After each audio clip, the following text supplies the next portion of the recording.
So, as I was saying, there are a second group too that believe that we must accept each other's faith, let everyone believe in what he or she believes in, and we leave the rest to God. Um, so, that has been how people have been negotiating it with, in terms of our own understanding. Some will just let things be, some will still force others to come to the Christian faith. But the middle way should be that we should be free enough to share our experiences, our faith with each other. We can share our faith and then we leave the decision to the person. If the person believes that um, this is how I want to, understand God, we let the person be. But we don't necessarily force it on people, but we should be free to express ourselves. And as we live in this country, like you said, we've had friends meeting up at school and different points where we share our faith with each other. But in the end, you leave it to the individual to make a decision, and that should be the way to go. So, thank you. When we talk about religious tolerance is basically all about religious freedom. So, in Islam, the Quran says, La ikraha fi din, that we shouldn't force people to believe in our religion, or we should not force people to practice Islam.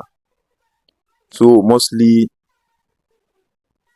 in Islamic schools, when it's time for prayers, only Muslim students are forced to go to the mosque and leave the Christians out.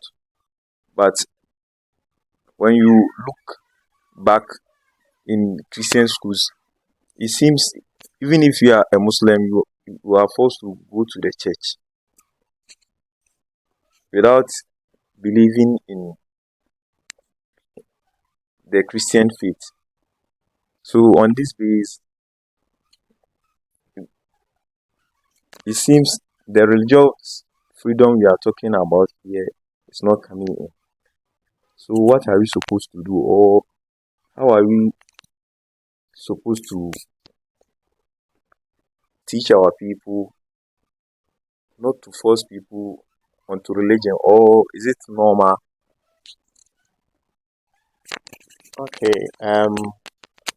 First of all, from the basic school to senior high, let me say senior high, I didn't actually attend um, any of the mission schools. I attended senior high, and over there, I know during time for worship, as at that time, during time for worship, we were all expected to be there. But I think it wasn't a compulsion for Muslims to also worship in the service. That is what I can remember. I don't know exactly how it is done at the various mission schools because I personally I didn't go through one. But in effect, it's about religious tolerance.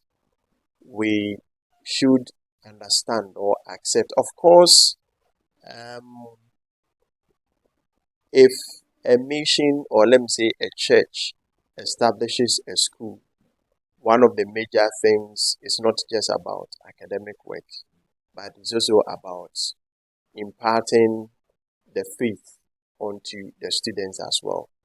And that is usually part of the plans of the church in establishing schools. So it is not surprising that, like what you said, might be the case where people are expected to be part of the worship service. Nevertheless, I believe that each individual should be given the opportunity to make a decision. You give the platform, give the opportunity. It's time for worship. It's time for worship. But sometimes because of disciplinary issues, because of discipline, that is why they have to force people. to come for set programs, because when discipline is relaxed, some people too will make excuses. And because of that, they might even be Christians, but they may decide not to go. That is why in schools, especially at the senior high level, some of these things are there just to guard and guide people. That is how I see it. It's all about discipline. That is why they enforce it.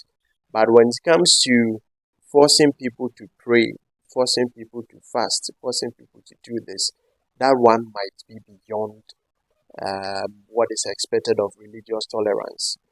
But in terms of having worship together, fellowship together, I think that one, it's an open platform that people can be given the opportunity to be part of. Because if I am forced to enter the mosque, I don't know how I will pray. I won't be able to follow the ways of prayer. So, which means definitely we can't force it on the other side as well.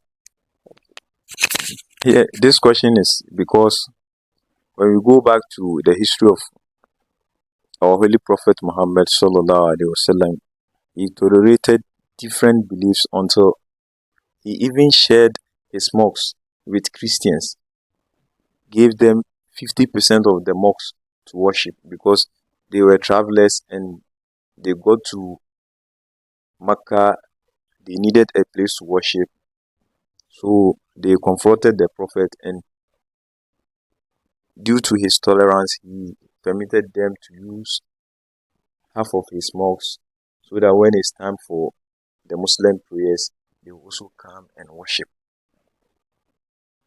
And when we talk about Christians in general, there are people who portray the behavior of Jesus Christ.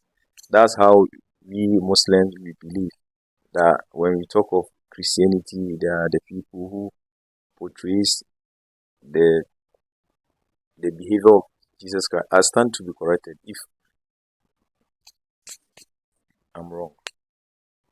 So, in my personal opinion, I believe that when we allow children to decide on their own, or maybe if I attend a Catholic school and I see Christian praying, and I think this is what I want to become, then I'll go to them personally and start learning about Christianity and become a Christian.